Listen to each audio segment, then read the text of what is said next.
Vocês nem acreditam. Não estava gravando.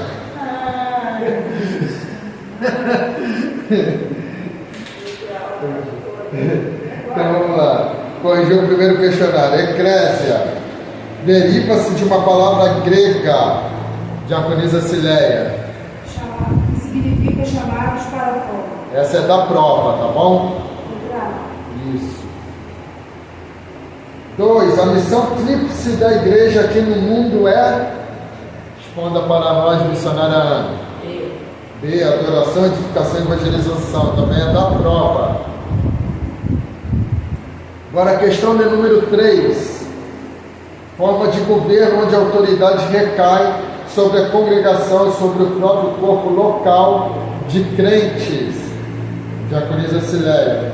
Letra D, congregacional ou independente. Correto. 4 também é da prova. A igreja é o fundamento de Cristo, o reino de Deus, um plano parentético do Pai. Certo ou errado, missionária Ana? Errado. Tá? Então não é um plano parentético do Pai. 5. Igreja militante é a comunidade cristã que peregrina em direção ao descanso eterno, revestida pela armadura de Deus para vencer o inferno. Qual é a resposta? Certo. Amém. Então nós vamos aí para a segunda parte. Vocês querem ir no banheiro ou beber água, alguma coisa? Não? Pode continuar. Só pegar uma água para mim.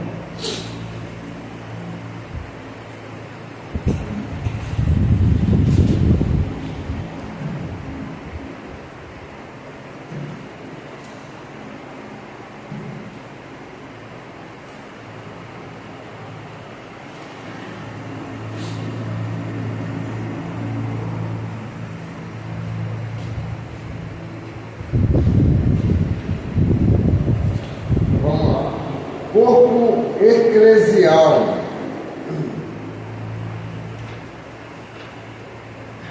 Corpo eclesial, ou seja, é o corpo eclesiástico, né? O padrão bíblico para a escolha dos presbíteros e diáconos foi dado pelo apóstolo Paulo em 1 Timóteo 3, do verso 1 ao 13. Havia presbíteros e diáconos na igreja de Filipos, conforme Filipenses 1:1. O apóstolo Paulo instrui a Tito que constituísse presbíteros na igreja de Creta. O corpo eclesial constitui basicamente de 2 ofícios: pastor, ministro, ancião, presbítero e bispo. Os vocábulos acima são empregados para designar o mesmo ofício, tá? Então, tanto pastor, ministro, ancião, presbítero, bispo, é o mesmo ofício, tá bom? Há algumas Assembleias de Deus que eles mudam até a hierarquia, né? Ou seja, na ordem hierárquica de consagração, nós temos auxiliar de trabalho, diácono, né? Presbítero, evangelista e pastor. Em algumas é diferente: auxiliar de trabalho, diácono, evangelista, presbítero e pastor. Por quê? A função de presbítero é a mesma função de pastor, tá bom? É a mesma palavra. Então é alguém que hoje está sendo preparado para assumir a função de pastoreio de uma igreja, tá? Aí vamos lá. Agora, para a gente ganhar tempo,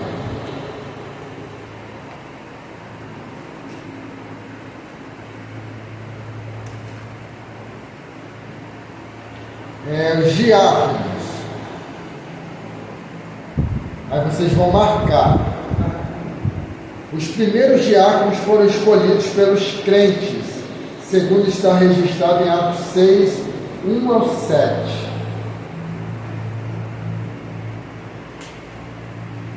Deus deu a ordem para eles escolherem, mas deu as características, para que eles fossem escolhidos. Quer ver? O livro de Atos, capítulo 6, do verso 1 ao 7, diz assim: naqueles dias,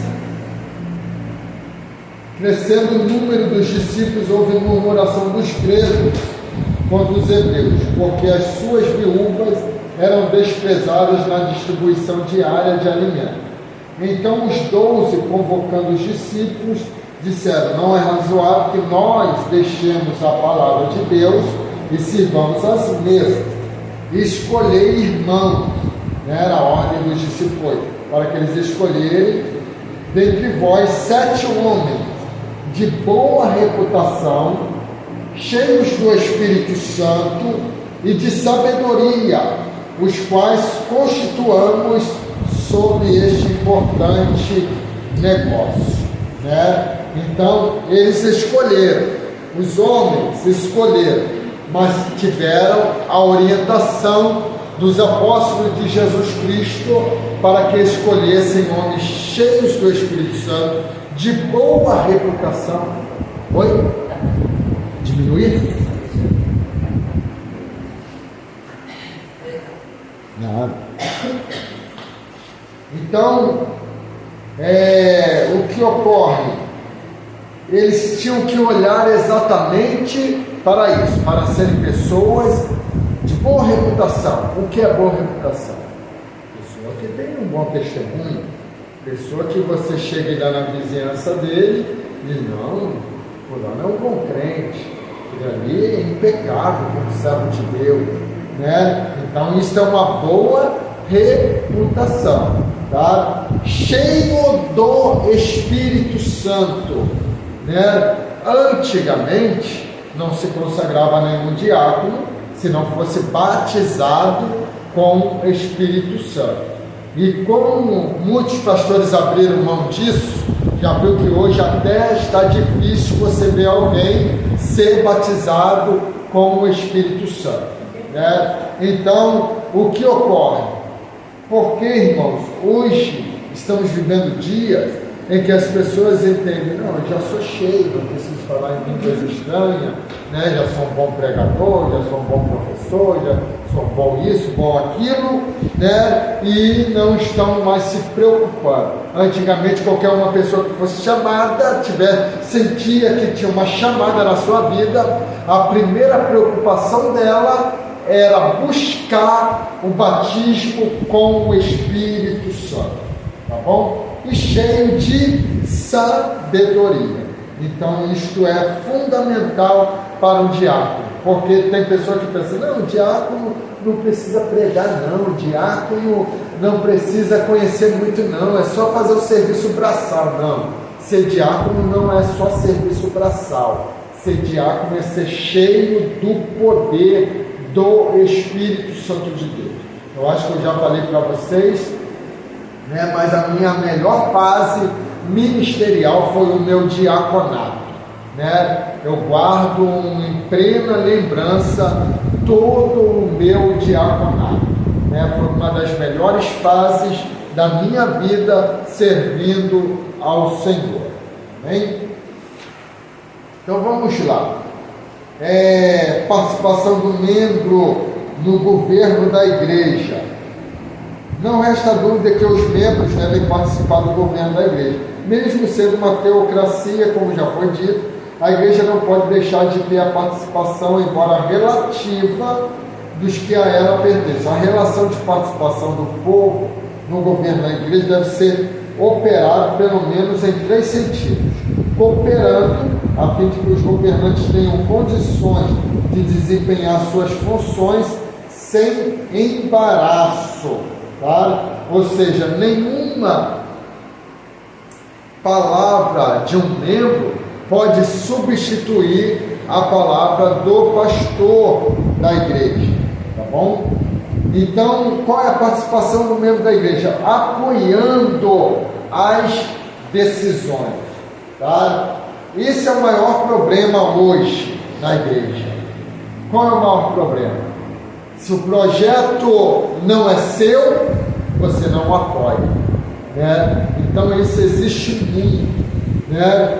Então, foi uma coisa que também eu comecei a podar na igreja, porque a gente via, colocava um para dirigir um culto disso, outro para dirigir o culto daquilo, outro para dirigir o culto daquilo, aí só que o que dirigia o culto disso não ia no culto daquilo, o que dirigia o daquilo não ia no culto disso, né? Então, hoje não tem mais escala para isso, né? Chega aqui, quem estiver aqui vai dirigir e ponto, né? Por quê? Porque daqui a pouco é o culto de fulano, é o culto de cicrano, né?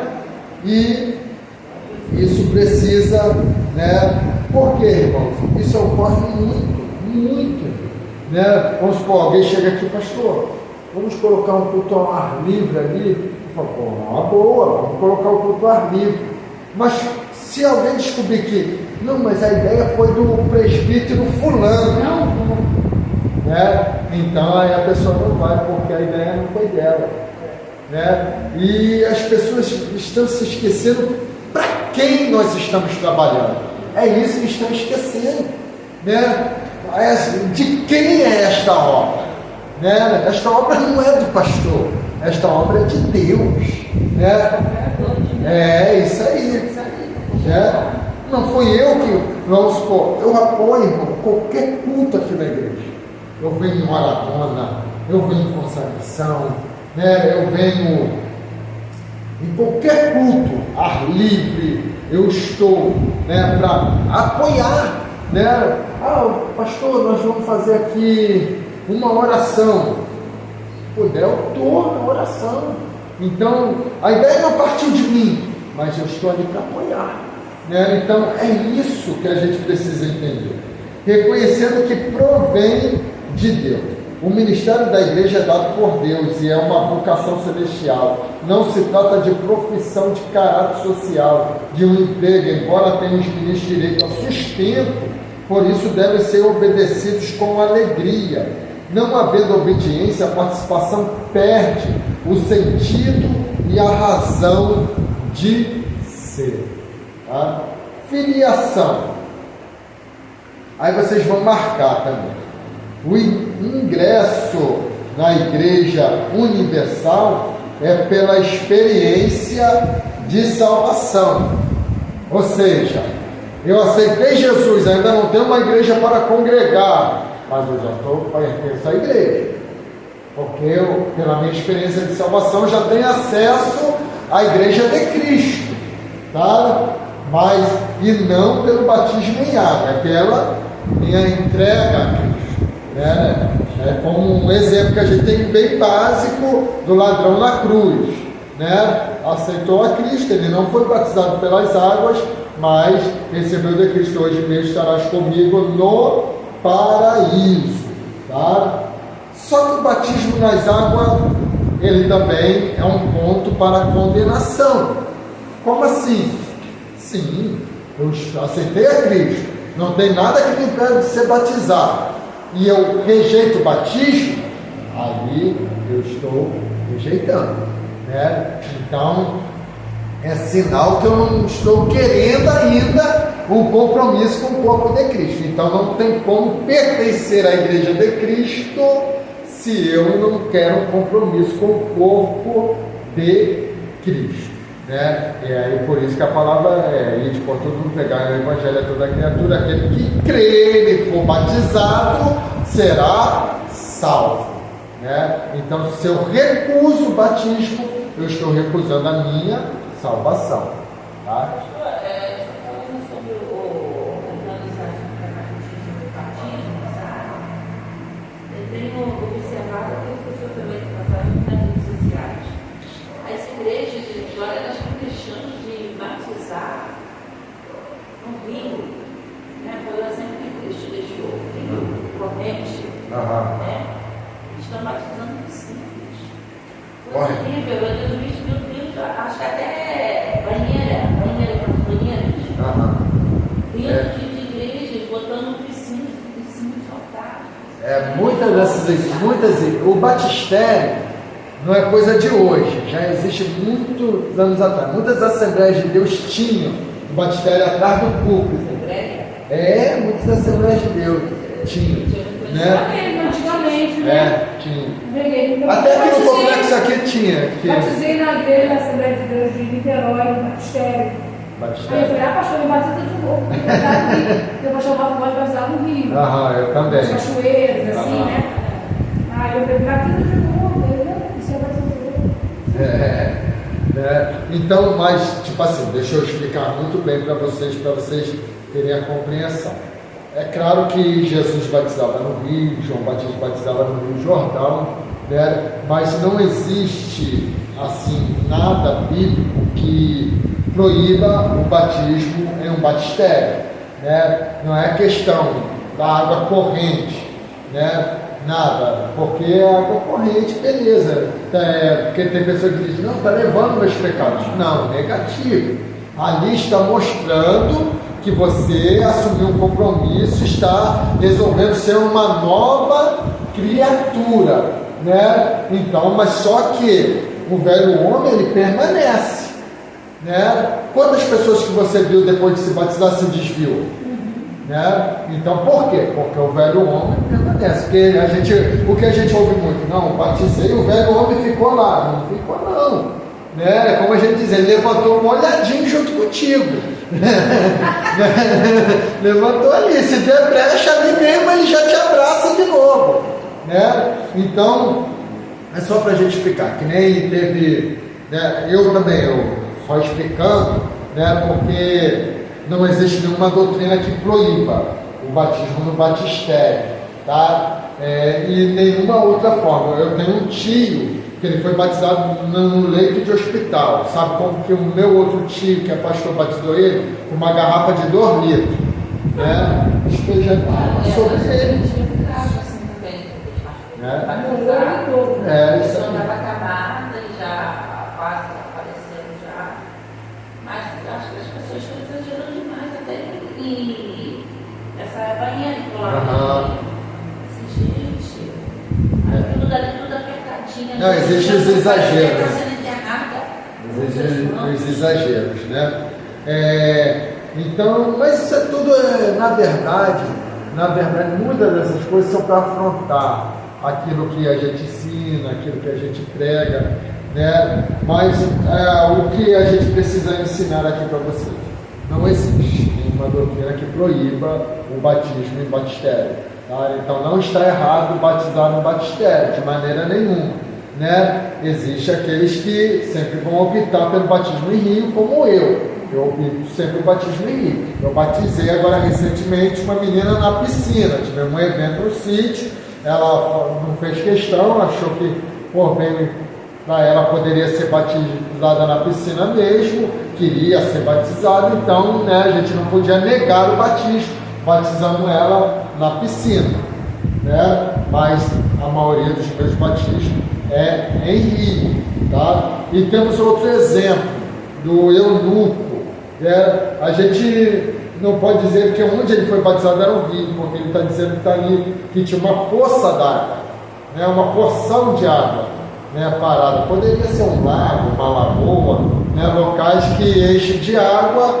com a chuva, né? Então foi o local que ele foi batizado e possivelmente não era uma água corrente, né? Mas ele foi batizado. Então não existe, né? Mas o que vai sempre prevalecer é aquilo que a gente sempre traz com a gente, né? O batismo do rio é legal porque, né, mostra um exemplo daquilo que foi feito desde o começo, que João Batista começou a batizar, tá bom?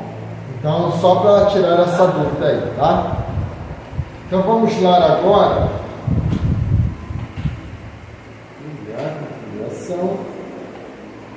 Agora, não é pelo batismo, todavia torna-se membro da organização da igreja local através do batismo em águas. Então só pode se tornar membro da igreja através do batismo em águas, tá? Que nada mais é do que o testemunho público e externo da decisão de continuar seguindo a Jesus, identificando-se com ele e com o seu povo na terra. Forma de tornar-se membro. Na era apostólica, quando havia apenas um só Senhor, uma só fé, um só batismo, e não existiam denominações com suas divergências. O batismo do convertido por si o constituía membro da igreja, outorgando-lhe imediatamente todos os direitos e privilégios de membro em plena comunhão. Nesse sentido, o batismo era a porta de entrada na igreja local. Atualmente a situação é diferente, e ainda que as igrejas desejem receber novos membros, são precavidas e cautelosas para receberem pessoas que não vivam em conformidade com os padrões bíblicos. Assim se aceita um membro na igreja pelo batismo, tá? Membro pelo batismo, né? É necessário que seja devidamente casado ou solteiro e que tenha experimentado a salvação pela fé em Jesus Cristo. Por carta de transferência, quando expedida por a igreja da mesma fé e ordem, né? Não adianta que você, pastor, sou da igreja batista, vou congregar com o senhor. A igreja batista não vai lhe dar carta de maneira nenhuma. Elas dão carta de igreja batista para igreja batista. Por aclamação. O que é aclamação? Vamos supor, a diaconisa Ciléia saiu lá do pastor Onofre e veio congregar aqui, né? E o pastor Onofre, por algum motivo, não, ela veio para cá, não trouxe carta, então não posso dar carta. Então o que eu faço? Vou receber por aclamação. O que é aclamação? Vou reunir a igreja e dizer, a diaconisa Ciléia vai estar congregando com a gente, o pastor dela não vai dar a carta, os irmãos recebem a diaconisa irmã Ciléia como membro da igreja, então isso é aclamação. Os irmãos estão todos aclamando junto que a irmã Ciléia vai ser membro da igreja de Cristo. Bem? Então vamos lá agora. A igreja poderá receber também por aclamação membros de organização genuinamente evangélicas, ou seja, Deus é amor, presbiteriana, qualquer uma igreja que a gente sabe que é evangélica genuína. Membros de igrejas que não dão carta de transferência, membros cujos documentos foram extraviados. Além do que prescreve o estatuto, deve o membro consagrar-se, aprender a levar as almas a Cristo. Irmãos, existem pessoas que elas deixam de evangelizar porque elas dizem que o pastor delas não evangeliza. O meu pastor não evangeliza, então eu também não evangelizo. Essa ordem foi dada para a igreja. Não estou dizendo que o pastor não deve evangelizar, eu evangelizo. Pastor Onofre, que eu conheço, evangeliza. Pastor Valdinei evangeliza, né? Mas o pastor, ele é aquele que está aqui administrando a igreja, para tudo funcionar bem, né? Porque na verdade, às vezes o pastor, ele pensa, tem pastor que erra nisso, que pensa que é ele que faz. Não é ele, são os membros. Ele precisa administrar. Se ele conseguir administrar corretamente, a igreja vai funcionar corretamente, né? Porque tem pastor que pensa, não, eu faço, eu dirijo, eu faço, irmão, se deixar para mim só o culto de doutrina, tá ótimo, beleza, né? É onde que eu vou ensinar os membros da minha igreja, né, a como servir ao Senhor, né? Então todo membro, ele precisa entender que ele tem a obrigação de levar as almas a Cristo, tá? Honrar, respeitar, sustentar a obra com dízimos, assistir aos cultos, votar nas várias reuniões, participar da ceia, visitar e ser visitado, tomar parte das atividades da igreja. Irmãos, a questão de visitar, aí tem pessoa que para, porque a igreja tem um departamento de visita. Sim, irmão, tem um departamento de visita, mas você não está proibido de visitar alguém que você sabe que não está vindo à igreja, de visitar alguém que deixou de caminhar, né? Comunique lá o departamento de visita. Se o departamento de visita não foi, porque às vezes a demanda para o departamento de visita é grande, dependendo da igreja, você vai lá, né? Não foi você que percebeu, não foi você que viu a necessidade. É assim que eu trabalho, irmãos. Né? Às vezes a pessoa vem aqui, pastor, a gente está precisando evangelizar, a gente está precisando ir para fora. Falei, beleza, então a partir de hoje você está responsável pelo evangelismo da igreja. Pode fazer isso acontecer. Né? Então é dessa maneira. Porque se a pessoa percebeu, é porque Deus está dando ali uma vocação, uma chamada a alguém. Temos que chega o próprio pastor, mas ele não ajuda. É isso aí. Ele não vai. Não vai. Então vamos lá. Visitar e ser visitado, participar da ceia, tomar parte nas atividades da igreja. É o que a gente falou, irmão. Né? Toda atividade você precisa tomar parte. É consagração, é das irmãs. Hoje você não vê mais homem na consagração, não. Né? Você não vê. Às vezes o varão está em casa, mas não vai lá para a consagração. Porque hoje eles entendem que a consagração é só das irmãs. Né? Os varões na igreja lá, não vou na consagração só com mulher. Aí hoje, agora eu dirijo, tem a igreja dele, que são do nosso ministério, tem a igreja dele, mas eu lá de casa, lá de escuta, ele orando lá na consagração, né? Lá no meio das mulheres orando lá. Entendeu? Então, é isso que a gente precisa entender. É tomar parte nas atividades da igreja. É de jovem. Vamos as irmãs. Vamos irmãos. Né? É jovem, mas é atividade da onde? Da igreja. Né? Isso aí. Ser separado eventualmente para obreiro local. Né? Perigos a serem evitados. Pensar o pastor somente no número de membros. Isso é um perigo e é o que está acontecendo em muitas igrejas. Por quê, irmãos? Porque quando eu penso somente no número de membros, aí eu começo a abrir mão disso, abrir mão daquilo. Por quê? Porque eu não quero perder fulano. Então hoje eu vou liberar isso na igreja, porque fulana, pai, caso de uma pessoa que ele não quer perder, ele vai mudar a igreja toda. Né? Então é isso que a gente precisa pensar. Né? O perigo que a gente precisa evitar. Pensar demais em apoio financeiro ou social. Tem pastor que ele lidera uma igreja só pensando nisso, pensando no salário, pensando na ajuda que vai receber da igreja para ser pastor da igreja. Né? Então, quando se pensa demais nisso, uma das coisas que o pastor precisa entender: quem chamou ele foi Deus. E se Deus chamou, ele garante. Se Deus chamou, ele sustenta. Se Deus chamou, ele cuida. Não é que ele vai passar momentos difíceis, né, missionário? A senhora, a esposa do pastor, a senhora sabe. Né? Vai ter momentos que vai ser difícil. Vai ter momentos que vai ser de privações. Né? Mas, quando o pastor ele pensa demais nisso, aí o que acontece? Tem ali um membro ali, problemático, difícil, anda de qualquer maneira, de qualquer jeito, dá mau testemunho, mas o dízimo dele é um dízimo de 5 salários mínimo que ele tira do dízimo dele. Então, poxa, se eu perder esse membro, vai fazer falta, né? Já estava dando para me tirar meu salário, e agora, se ele sair, que dá aí R$600, né, R$700 de dízimo, então já vai fazer uma falta. Aí o que acontece?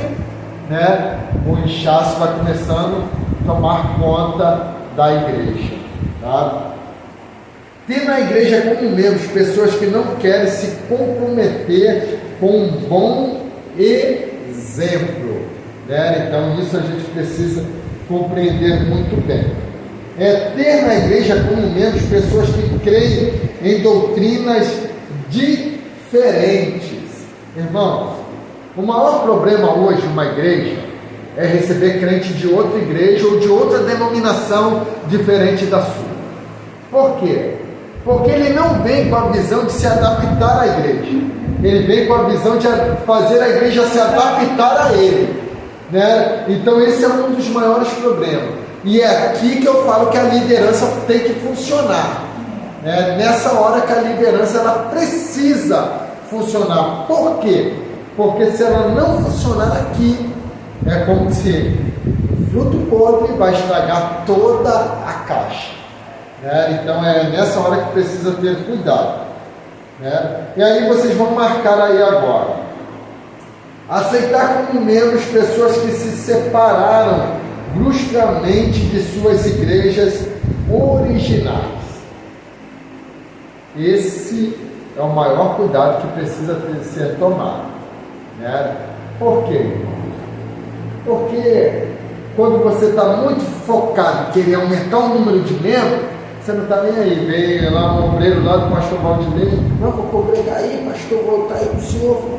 Eu não quero nem saber o que aconteceu lá, o que houve lá, né? E vou recebendo aqui na igreja, né? Então, uma vez, eu dirigindo ainda a congregação lá em Duque, aí um rapaz, era obreiro da igreja de um casal de amigos meu, aí foi lá num culto que era quinta-feira, aí na oportunidade, recebeu a oportunidade, falou, quero dizer para o pastor que a partir de hoje estou congregando aqui com vocês, assim, nem conversou comigo, nem nada, na oportunidade.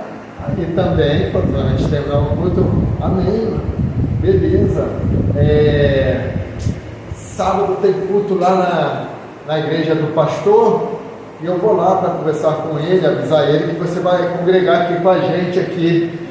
Nunca mais voltou, já saiu rápido, instantâneo, sumiu, né? Desapareceu. Falei, poxa, foi o membro mais rápido que passou aqui pela igreja.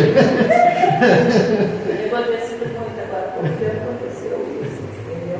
Para umas 5, 6 pessoas diferentes. Chegou, foi para a igreja, acho que estava já. Não procurou saber o que aconteceu. Saiu assim, não foi uma situação, saiu assim, pá. Receberam, já deu trabalho, já fez o que aconteceu. Não procurou saber de nada. Sofre as consequências. Amanhã, Sofre. Verdade. Agora, cartas. Isso quase você não se vê mais, né? Antigamente, recomendação principalmente. Antigamente, para você ir pregar, né, você precisava levar uma carta de recomendação, o pastor da igreja carimbar, assinar, para você voltar com aquela carta e mostrar ao seu pastor que realmente você esteve naquela igreja, né? Então, hoje em dia, isso não se vê mais. Carta de mudança, né, está praticamente extinta. Declaração também, né? As pessoas não se preocupam mais com isso, né? Não tem essa preocupação. Eu recebi recentemente alguns membros e aí perguntaram, pastor, tem que trazer carta? Eu disse, senhora, precisa trazer carta. Mas meu pastor lá não dá carta, ou ele. Não, é que ele nem sabe fazer isso, não tem problema. Eu vou. Qual é o nome da igreja? CNPJ. Eu vou fazer a carta, vou imprimir a carta da igreja dele, e você vai levar para ele vai assinar, e você vai trazer para ele sua carta de mudança. Quando você sair daqui, bonitinho, vai sair e vai levar a carta de mudança, né? Então são coisas que a gente precisa ainda prezar, né? Porque eu lembro muito bem, existia a situação nas igrejas, culto de doutrina. Se eu quisesse visitar o culto de doutrina lá no Pastor 9, né, e ele não me conhecesse, eu não entrava no culto de doutrina se eu não apresentasse uma credencial que eu era membro de alguma igreja. Né? Porta fechada, tinha que apresentar uma credencial, né? Vigílias antigamente era a mesma coisa, porque vigílias não era porta aberta, eram porta fechada, porque eram vigílias de oração, né? Então, se chegasse alguém que não era membro da igreja, credencial, né? Só podia entrar se mostrasse a credencial. Antigamente as vigílias eram assim, né? Hoje em dia não é mais, né? Então bate mesmo, né? Mas a gente via, né, o operar de Deus, as vigílias. Era difícil você ir numa vigília que não tivesse alguém que fosse batizado com o Espírito Santo, né? Todas as vigílias Deus batizava com o Espírito Santo. Então vamos lá, e carta de apresentação, aí vocês vão marcar. Entre congregações do mesmo campo, ou município. Qual é a página, Diácono Zilé? 37, página 37. Apresentação. Isso. Aí marca embaixo. Entre congregações de um mesmo campo ou município, pode-se dar uma carta de apresentação.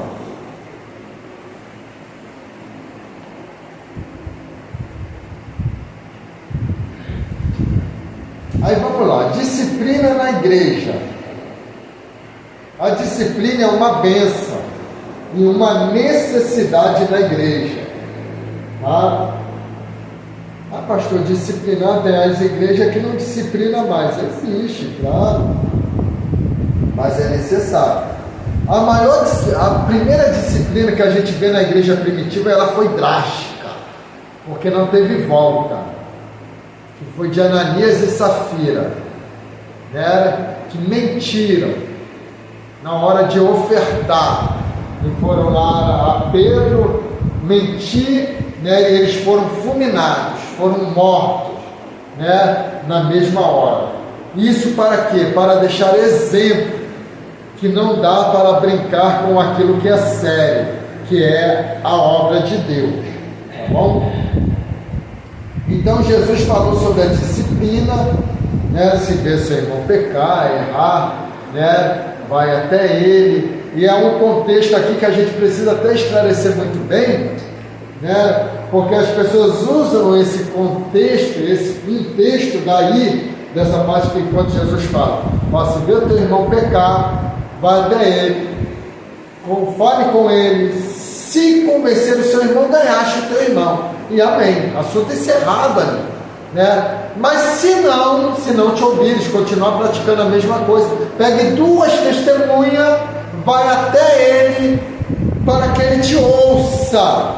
Se ele te ouvir, ganhaste o teu irmão diante das 2 testemunhas, porque onde estiver 2 ou 3 reunidos no meu nome, eu estarei presente, né? Quantas vezes a gente não usou esse termo para relacionar ao culto, né? Quando o culto está vazio, dizer, não, quando tem 2, 3, Jesus está aqui no nosso meio. Então quando tem um, Jesus não está?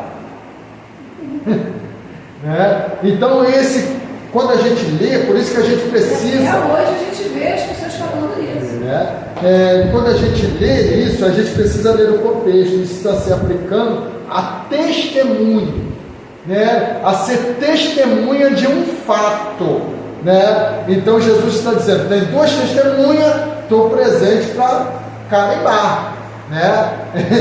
Então era exatamente isso que o texto estava dizendo, tá? Então, para que serve a disciplina? A disciplina, irmão, não é para punir. A disciplina é para ensinar. Para a pessoa, né, precisa ensinar.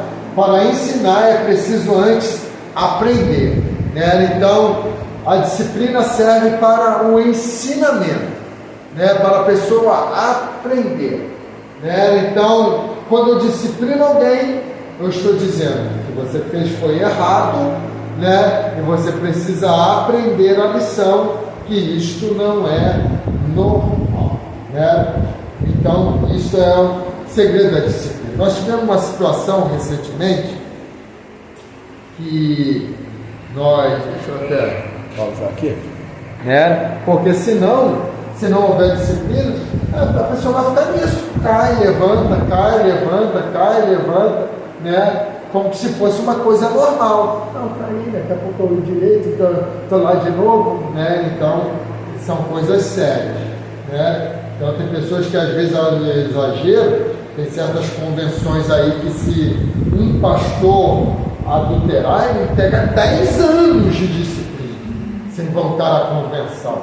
As pessoas dizem, eu exagero. Mas não é, irmão. Pastor está lidando com almas, com vida. Você sabe a consequência que dá se um pastor adulterar da igreja? A consequência, ele destrói a igreja. A igreja acaba praticamente, né? Então é um dano muito sério. Então por isso, às vezes, eu não tiro a razão de quem criou essas certas leis, né? Porque é necessário o pastor pensar duas vezes com a responsabilidade que ele tem com as almas, né? Então vamos lá adiante.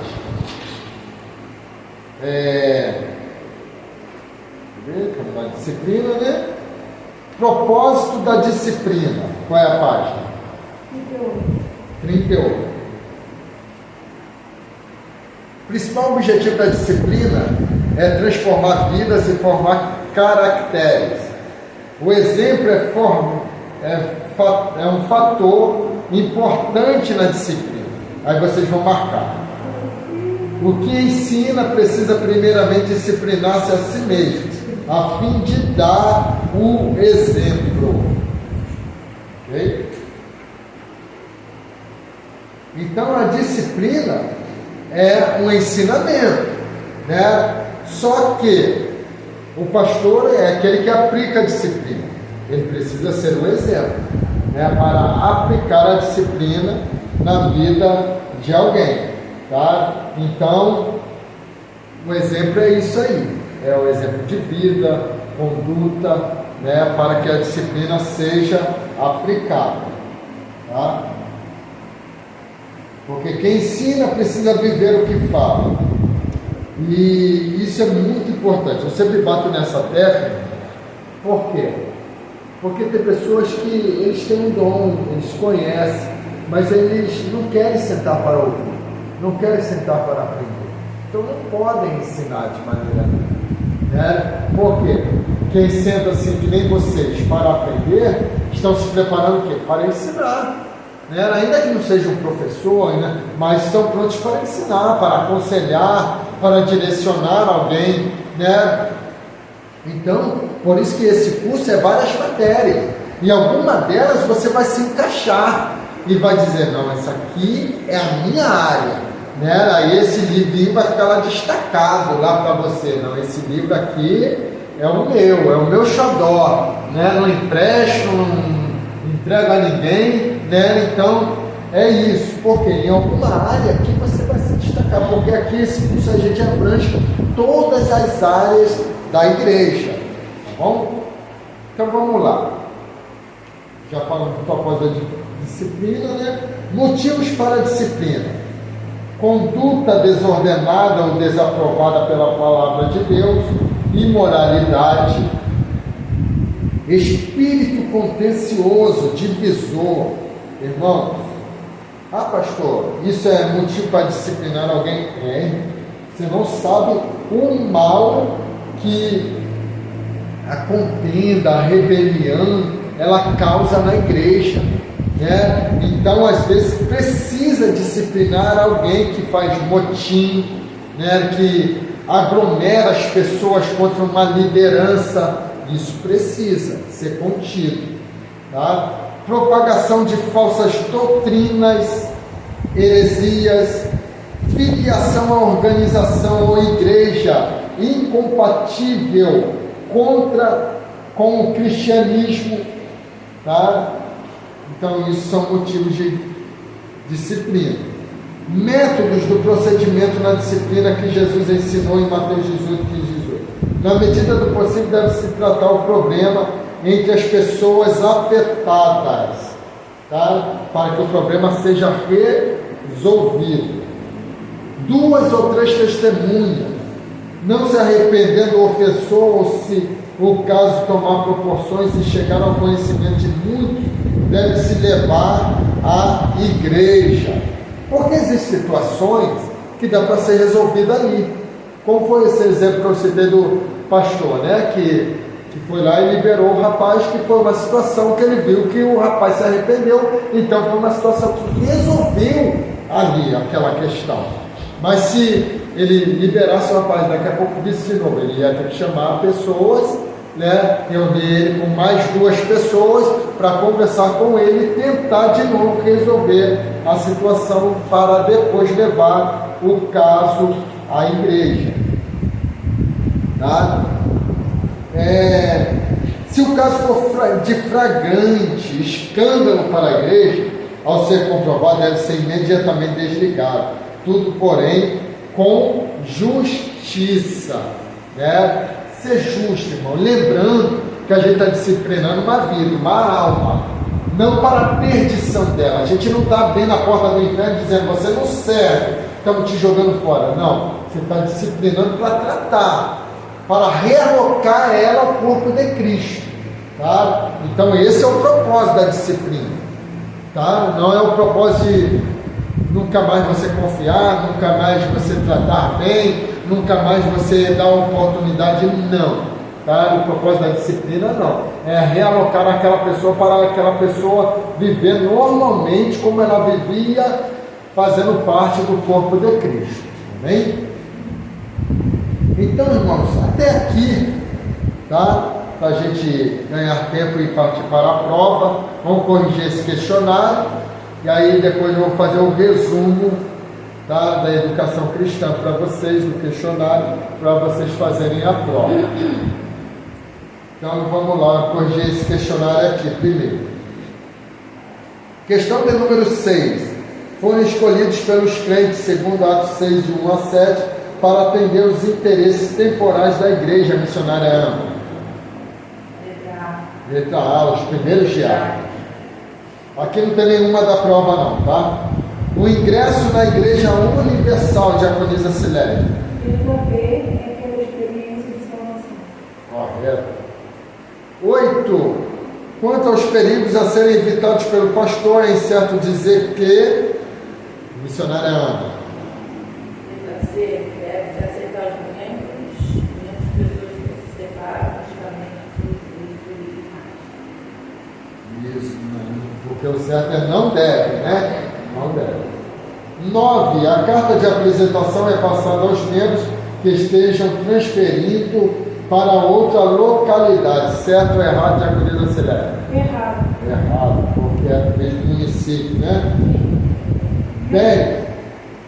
O que ensina precisa primeiramente disciplinar-se a si mesmo, a fim de dar o exemplo. Certo ou errado, missionário Ana? Isso, correto. Então nós vamos agora fazer um resumo do livro de educação cristã para vocês fazerem a prova.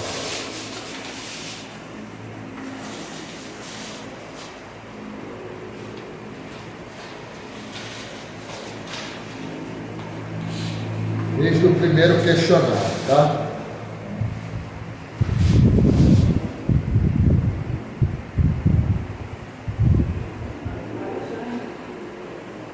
Primeiro questionário, qual é a página? É 30. 30. Página 30. Questão de número 3. Segundo a tradição judaica, foi ele quem estabeleceu as sinagogas durante o exílio judaico na Babilônia. Resposta: Esdras, letra A. Agora 5, 4, quer dizer, 5 não, 4. Jesus se limitava a ensinar nas sinagogas, raras vezes ensinava nas casas. Errado. Okay? Próximo questionário, qual é a página? Esse passo da prova? É da prova, só estou corrigindo as da prova agora. Página 40.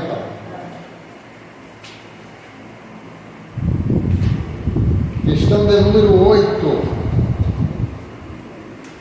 É a partir da reforma que o culto passa a ser centralizado, letra A, nas escrituras. Próximo questionário. 54. Página 54. Questão de número 2. A esfera básica da educação cristã é pontinho, no sentido de capacitá-la para a esfera mais ampla, que é pontinho. Resposta é letra C, a igreja e o mundo. Próximo questionário. Página 66.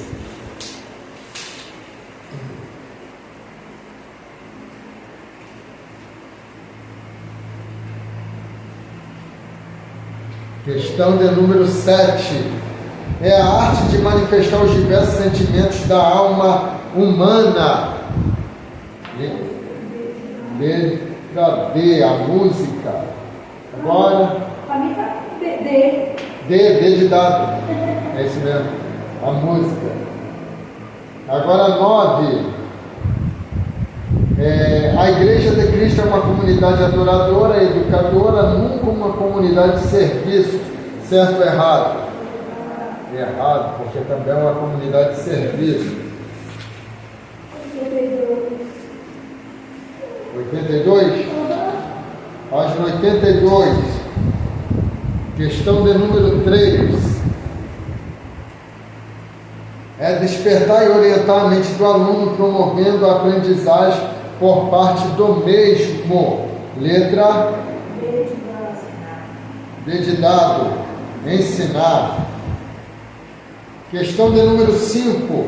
Todo cristão nascido novamente é espiritualmente imaturo, precisa crescer e espiritualmente ignorante, precisa aprender. Certo. Ok? Página 94. Oi? É número 4, tá? Certo. A página 82. Agora 94, né? Sim. Página 94. Questão de número 8. Conhecido por método socrático, leva o aluno a participar ativamente da aula. Questão? Resposta, letra D. Agora vamos para o próximo. 106. Página 106. Questão de número 3. Os alunos que obedecem aos centros sensoriais. Letra A, são sossegados, meditativos e observadores. Não, tem a 4 ainda.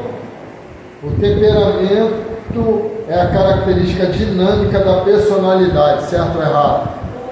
Certo. Próximo, 120. Questão de número 6. Estuda as leis que governam o crescimento, desenvolvimento e comportamento do indivíduo. B de bola, psicologia educacional. Vamos. 132. Página 132. Questão de número 3. A Escola Bíblica Dominical surgiu no Brasil em 1855, em Petrópolis, Rio de Janeiro, dando origem a... Isso, letra D de dado, Igreja Evangélica Congregacional no Brasil. E agora o último questionário, página 150. 148? Vamos lá. Questão de número 7. Os que formam o corpo discente da Escola Bíblica Dominical são... alunos. Resposta letra A. 8. Dia Nacional da Escola Dominical. Letra B de bola. Ok. Vamos colocar de pé. Vamos fazer uma oração para vocês fazerem a prova. Diaconisa Cileia pode fazer essa oração. Soberano Deus, meu Pai, queremos te agradecer, meu Pai amado, Meu mestre, por essa aula, Pai muito obrigado, amado, abençoada, Jesus. Pai, Continuamos onde podemos revelando aprender mais e teu mais da tua palavra, Deus meu mistério, Senhor. Senhor. Deus, continua abençoando o pastor Gustavo, Senhor. Deus amado, Deus suprindo as necessidades do teu filho, meu Senhor. Continua usando ele para a tua glória, meu Senhor. Também abençoa a irmã Ana, Senhor, que está aqui juntamente comigo. Deus, aleluia, que só possa, Senhor amado, abrir o nosso entendimento, Senhor, para que nós possamos entender mais e mais da tua palavra, meu Deus. Pai, agora nós iremos fazer a prova. Senhor, abençoa, Senhor amado, as nossas vidas. Pai, nós te louvamos por essa aula abençoada, Senhor. Nós te agradecemos no nome santo de Jesus. Amém. Que o grande amor de Deus Pai, a graça salvadora do nosso Cristo, a rica e doce comunhão do Espírito Santo, seja com todo o povo de Deus, desde agora e para todos sempre, todos digam. Amém. Está encerrado em nome de Jesus.